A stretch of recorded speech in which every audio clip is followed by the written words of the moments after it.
estudante do Ensino Médio com Mediação Tecnológica do Estado de Rondônia, bem-vindos para mais uma aula. Queridos, vocês que estão aí nas diversas escolas aí dos municípios de Rondônia, Baixa Madeira, algumas escolas eu visitei, alguns estudantes lá em Nazaré. Então, queridos, fiquem focados nos estudos nesse período, hein, da fase de estudos de vocês, que está, né, segundo semestre, quase finalizando aí o terceiro ano, e logo vocês irão participar do Enem. Então é importante vocês retomarem alguns conteúdos, fazerem leituras, fazerem anotações aí de palavras, de temas chaves, certo? Então é o que estarei fazendo nesta aula. Falando aí do contexto histórico da filosofia, o professor Hélio já iniciou com as primeiras aulas falando sobre o que mais cai no Enem, sobre algumas questões das provas do Enem. E eu vou estar retomando aí sobre a história da filosofia, falando dos 4 grandes períodos. Na aula 6, abordamos lá sobre a filosofia antiga e a filosofia medieval. Agora vamos falar da filosofia moderna e contemporânea, que é a que mais impacta a nossa vida, a nossa sociedade. Certo? Então vamos lá? Vamos dar início? Então vocês já me conhecem, sou a professora Lidiana da Cruz. Estou agora trabalhando aí com o professor Hélio no componente de filosofia. Por isso, então, vamos abordar. Já falamos sobre a filosofia antiga e vocês precisam agora ter esse mapa mental desses períodos. Então, ok aqui com filosofia antiga, filosofia medieval, os períodos que vão desde o século VII até o século XV. E damos início. Vamos falar desse período tão importante para muitas mudanças na sociedade, que foi o período moderno. Então, a filosofia moderna também se distancia ali dos pensamentos medieval, assim como nas outras áreas de conhecimento, na arte, enfim, na sociologia. Esse período moderno ele é impactante, porque há muitas mudanças importantes na sociedade. Então, ela inicia ali no século XVI ao século XVIII.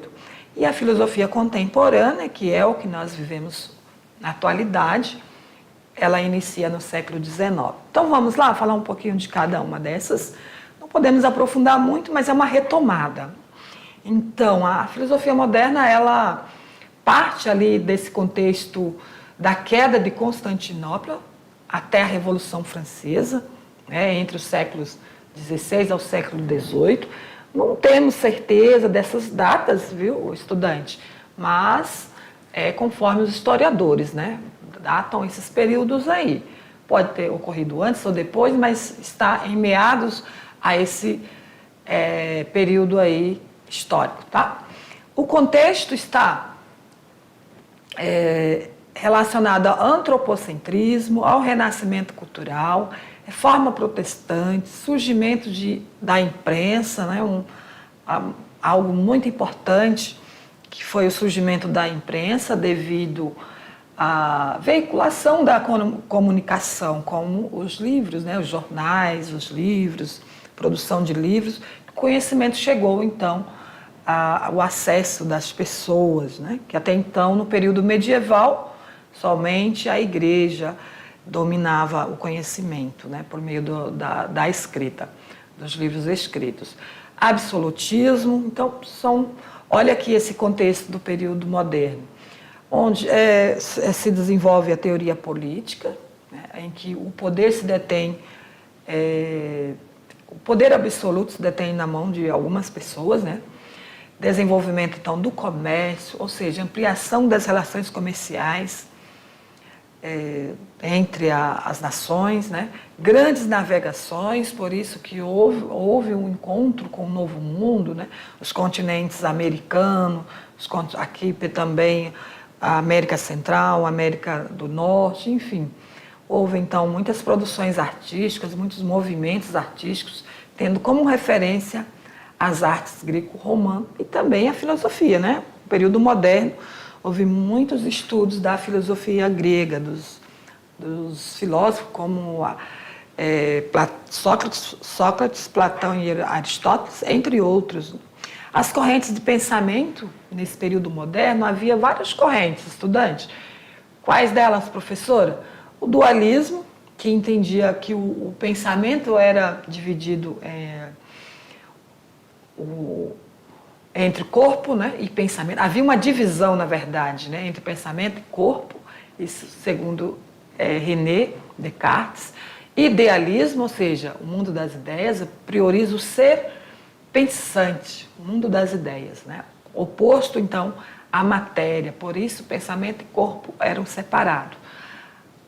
Com o período em que mais se deu ênfase ao racionalismo, a razão como princípio da verdade, cartesianismo, busca da verdade pelas evidências, análise, síntese, ou seja, isso é propriamente a ciência. O início da ciência foi, de algumas áreas das ciências, foi no período moderno.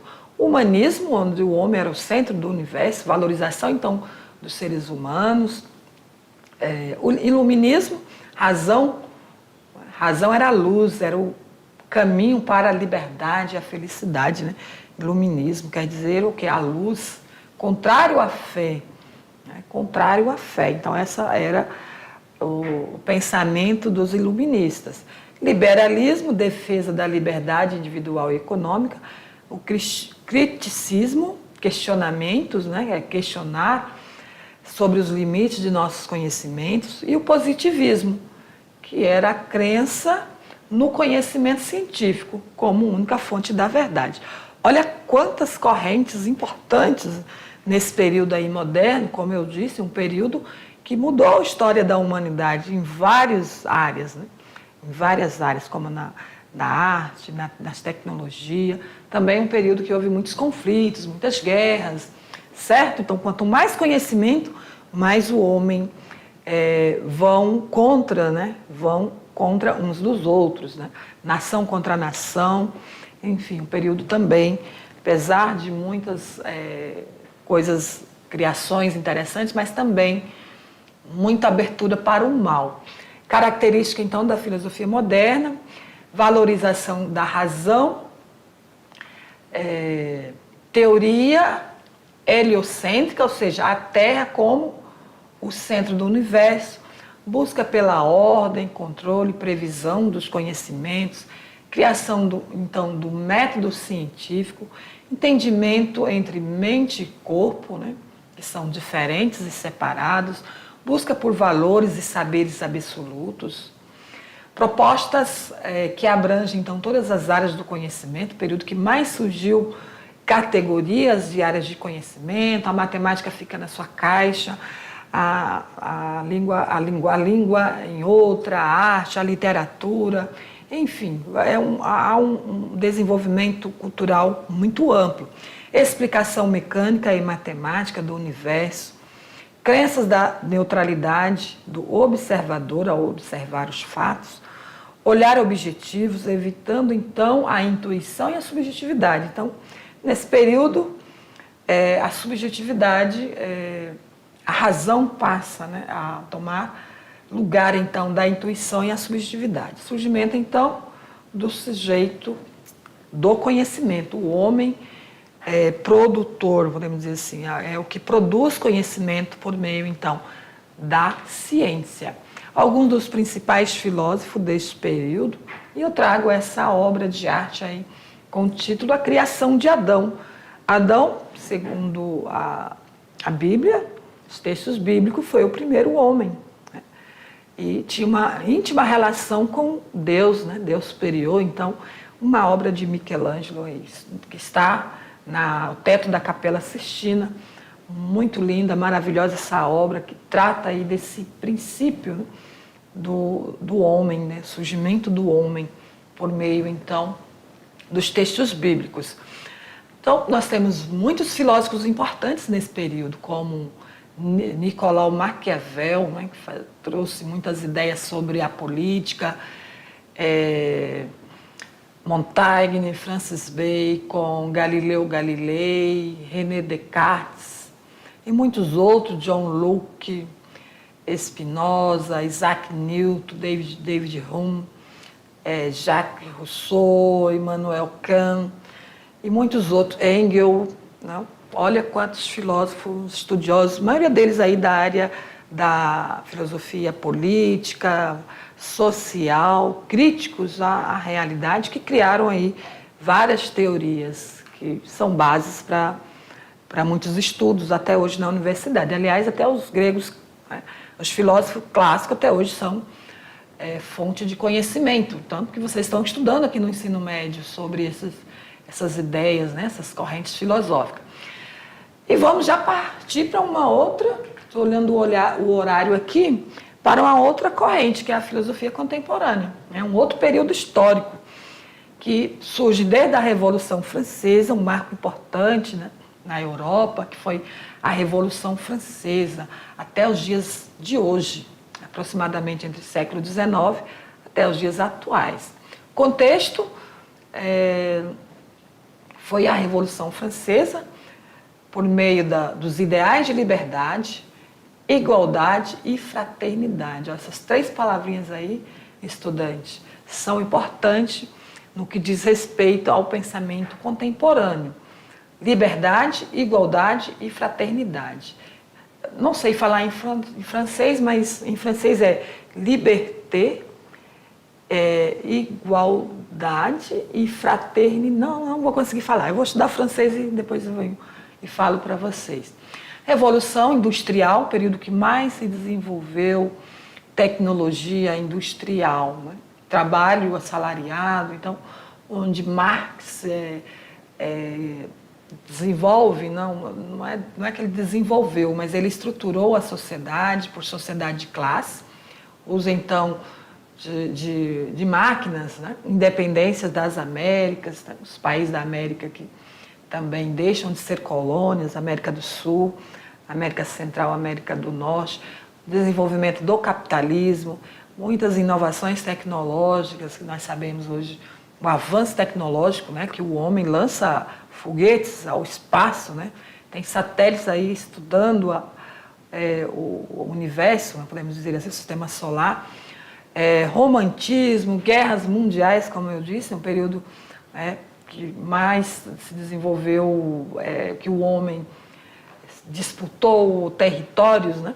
Começa lá no período moderno e até no contemporâneo, principalmente as guerras, Primeira e Segunda Guerras Mundiais, nazismo, fascismo, também surgimento do socialismo, conflitos ideológicos, filosofia e arte pós-moderna e revolução na informática. Estudantes precisariam de muito tempo para estar falando de todas essas características aí, né?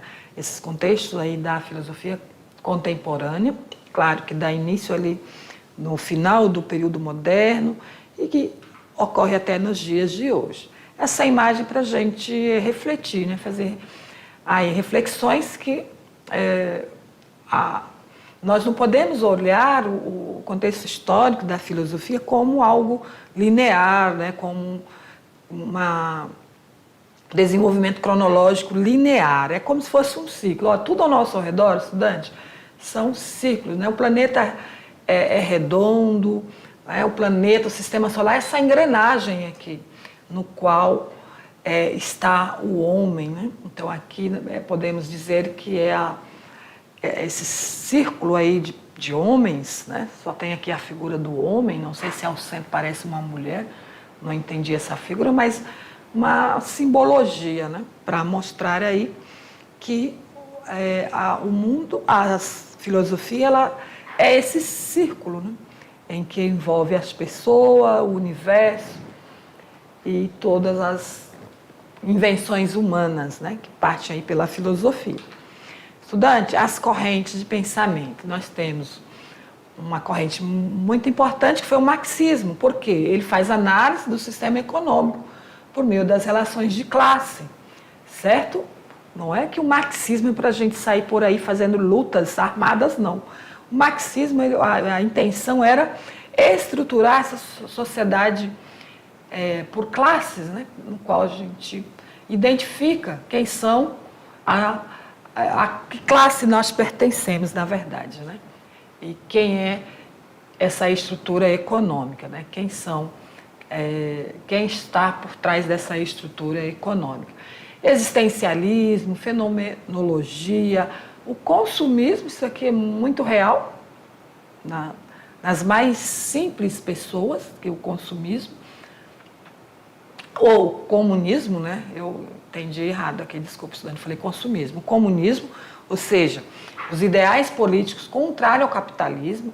Aqui sim, comunismo é a posição de quem se coloca contrário ao capitalismo. O capitalismo nós sabemos que está em toda parte, né? Domina a sociedade, que não tem como ir contra esse sistema. O que a gente pode ter posição, ter consciência que existe esse poder econômico, né, que é o capitalismo, e saber lidar, né, não se deixar levar pelo consumismo, porque o capitalismo impõe que a sociedade deve consumir. Quanto mais consome objetos, mais precisa produzir, né? Produzir e só quem ganha dinheiro são as indústrias, né? Quem produz objetos. Então, o comunismo é contrário a esse poder do capitalismo. Filosofia analítica, pragmatismo, estruturalismo, escola de Frankfurt, arqueogenealogia, ficou aqui fora da ordem, né? E o desconstrucionismo.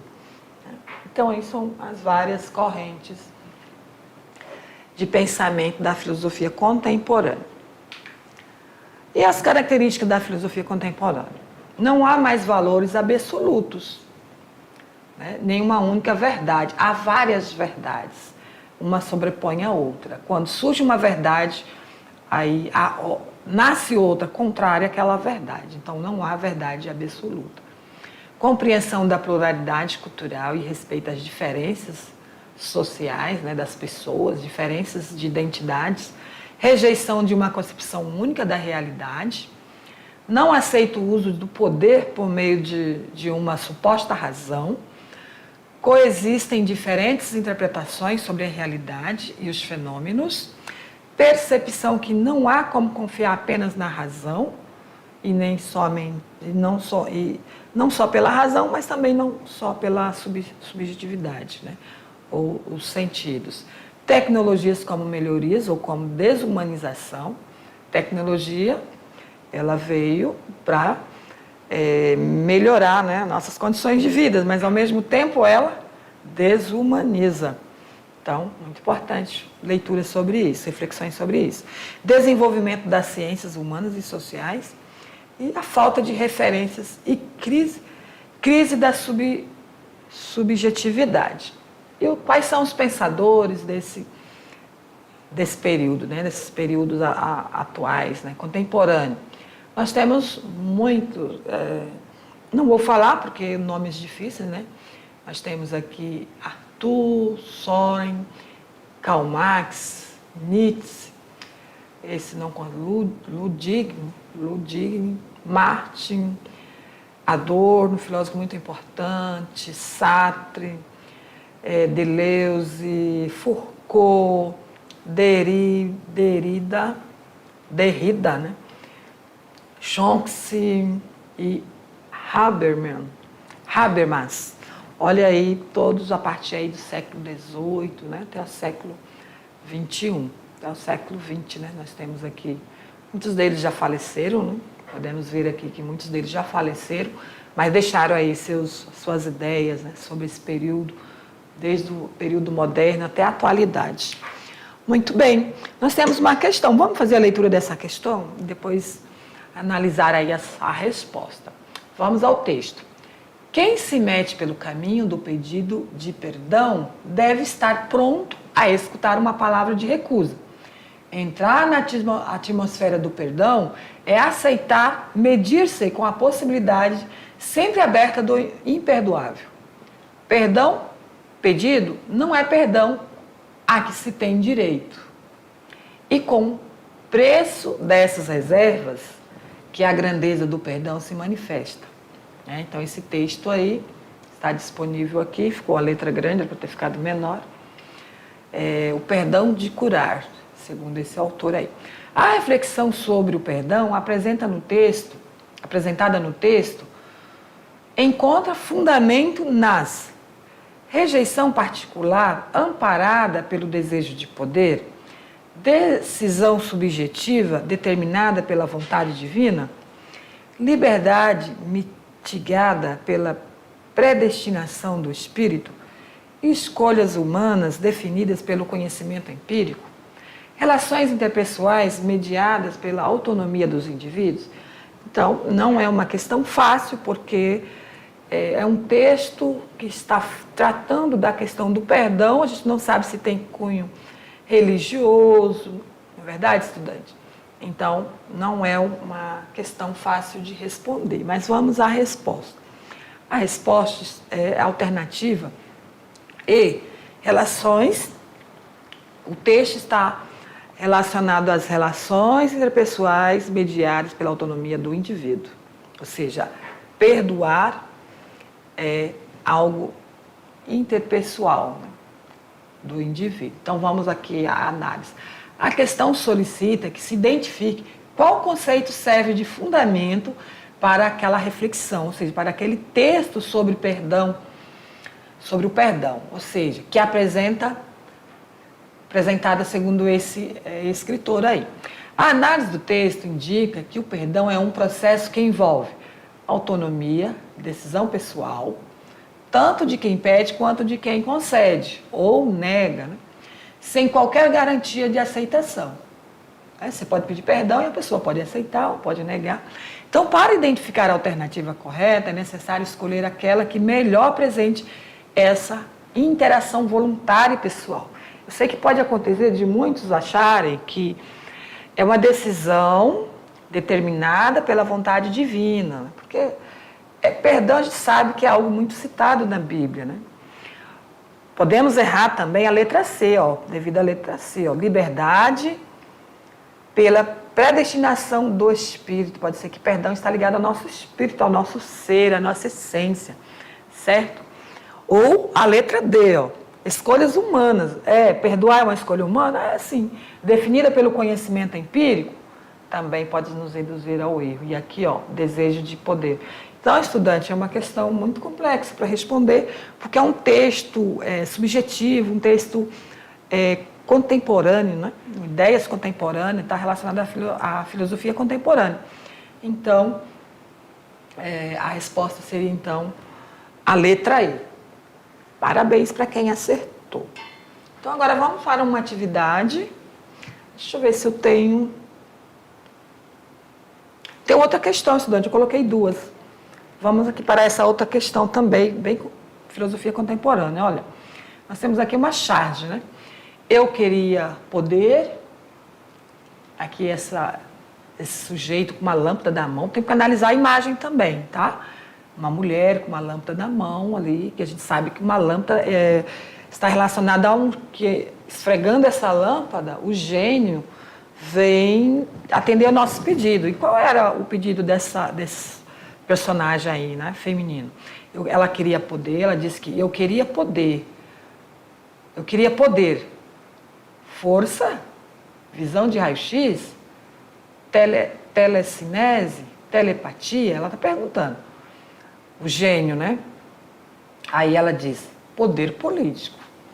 A charge ilustra um anseio presente na sociedade contemporânea, que se caracteriza pela situação de revolta individual, satisfação de desejos pessoais, participação em ações decisórias, permanência em passividade social, convivência em interesses partidários. Então, ela afirmando que quer ter poder político, quer dizer, estudante, que ela pode ter o quê?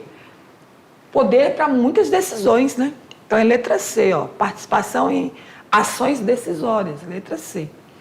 A charge, ela apresenta uma pessoa considerando que o desejaria poder fazer ao confrontar uma lâmpada mágica, evocando a tradicional narrativa da lâmpada do gênio, né? A sequência de pensamento vai de poderes sobrenaturais até o poder político.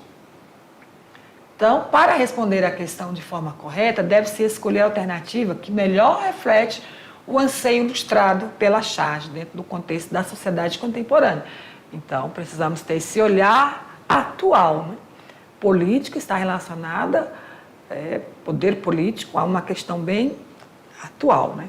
Então, letra C.